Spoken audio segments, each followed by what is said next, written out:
अस्सलाम वालेकुम। मैं हाँ राहुल राठ ते तुसी वेख रहे हो वेले दी गल।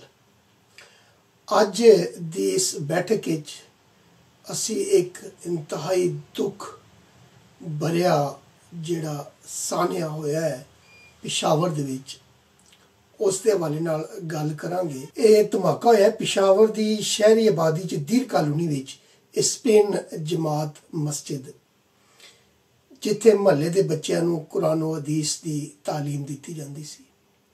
दसिया जाता है कि एक बंदा आया और उन्हें जिहड़ा एक बैग बच्चों के दरम्यान रखा जिसले मौलाना साहब दर्स दे रहे सन तो वो उठ के वापस चला गया और कुछ देर बाद उत्थे धमाका होया जिहदे मासूम बच्चे शहीद होए और बेशुमार मासूम बच्चे जख्मी। की वजह है कि कुछ दिन पहले नेक्टा वालों एक थ्रेट जारी की गई जिहदे दसिया गया कि कोयटा दे विच जिहड़ा है वो दहशतगर्दां दे हमले का खदशा है। नाल ही साडे मुल्क दे बाखबर वजीर रेलवे शेख रशीद साहब उन्हां दे कहण मुताबिक कि वो फौज के तर्जुमान ने और फौज वालों भी आज तक उसकी कोई तरदीद नहीं आई। सो इस करके असी ये अंदाज़ा ला सकते हाँ कि शेख रशीद साहब हाली तक कम अज़ कम झूठ नहीं बोलते और ना ही वो इस मामले बददियानत है नहीं। मज़े की गल है कि नेक्टा दी थ्रेट और शेख रशीद साहब वालों बाकायदा टारगेट की निशानदेही यानी कोयटा ते पिशावर दे विच उन्होंने फरमाया सी कि दहशतगर्द हमला कर सकते हैं। यानी इसका मतलब यह है कि हुकूमत जिहड़ी है वो इस गल तो जाणू सी कि इत्थे इनकी कार्रवाई हो सकती है।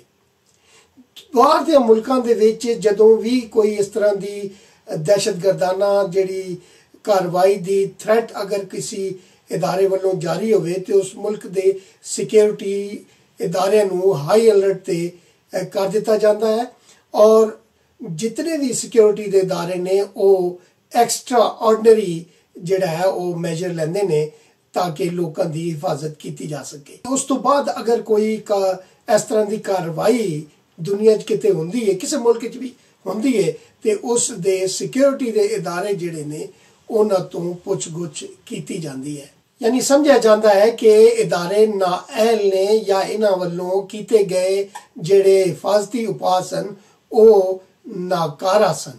लिहाजा उन्हां कमजोरियां नूं लभ के और उन्हां कमजोरियां दा बाइस बनने वालियां नूं उस दी पनिशमेंट भी दी जाती है और अगों आने वालियां उन्हां कमजोरियां नूं दूर करने वास्ते उपाय भी लाए जाते हैं। पर साडे देश विच गंगा उल्टी बहंदी है। उत्थे सवाल करन वालियां नूं या सबूत सामने लियाण वालियां नूं जिस तरह के जियो दे न्यूज़ रिपोर्टर अली इमरान ते मती उल्ला जान ए दो ताज़ा वाक़े ने उन्होंने निशाने इबरत बनाया गया। एक नूं सवाल करन ते और दूजे नूं सबूत सामने लियाण ते। हुण तुसीं वेख्या होना है कि 2 दिन पहले सुप्रीम कोर्ट दे विच मती उल्ला जान दी GIT रिपोर्ट सुप्रीम कोर्ट दे विच GIT वालों जमा कराई गई। उहदे च दस्सिया गया कि उन्हां वीडियोज़ जिहड़े ने उन्हां च बंदियां दी शनाख्त भी नहीं हो सकी और ना ही उन्हां गड्डियां की शनाख्त हो सकी ते ना ही मौके ते मौजूद कोई भी जिहड़ा गवाह है वो उस गवाही दिती। यानी साडी जिहड़ी इस हवाले नाल कोई भी वाक़या होवे उहदे उत्ते जिहड़ी GIT है वे उस दी अहलियत जिहड़ी है और साडे मुल्क दियां फ्रांसिक लिबार्टरियां जिहड़ियां ने वो नाकारा हो जांदियां ने। जबकि दूजे बन्ने वेख्या जाए तो सियासतदान दे किसी भी सियासतदान के खिलाफ जदों कोई GIT बनती है तो वो दूजे मुल्कों चों जाके भी सबूत लभ लियाती है और फिर उन्हां सबूतों की छाण फटक किए बगैर साडियां अदालतां मन भी लैंदियां ने। इस हवाले नाल मैं तुहानूं एक बड़ी ज़बरदस्त मिसाल देंगा कि साडे मुल्क के खुशकिस्मत तरीन सियासतदान इमरान खान होरां ने ਜਿਹੜੀਆਂ बैंक स्टेटमेंटां अपनी बनी गाला दी मनी ट्रेल के हवाले नाल जमा कराइयां ने वो सारियां स्टेटमेंटां उन्हां बैंकां दियां ने ਜਿਹੜੇ बैंक अज दुनिया के नक्शे ते कोई वजूद ही नहीं रखते। इंज दे सबूत इंग्लैंड दीयां अदालतां च जमा कराने वाले बंदियां नूं जेलां हो जांदियां ने, जिंदे सबूत पाकिस्तान की अदालत विच जमा कराने ते सादक ते अमीन का सर्टिफिकेट मिल जाता है, पर बंदा खुशकिस्मत होना चाहिए शर्ते। बहरहाल असीं गल कर रहे सां जेड़े मौजूदा लहर चली है धमाकियां दी, उस वाले नाल की वजह है कि नेक्टा की थ्रैट भी मौजूद सी और शेख रशीद साहब बाकायदा टारगेट भी दस रहे सन, कोयटा ते पिशावर।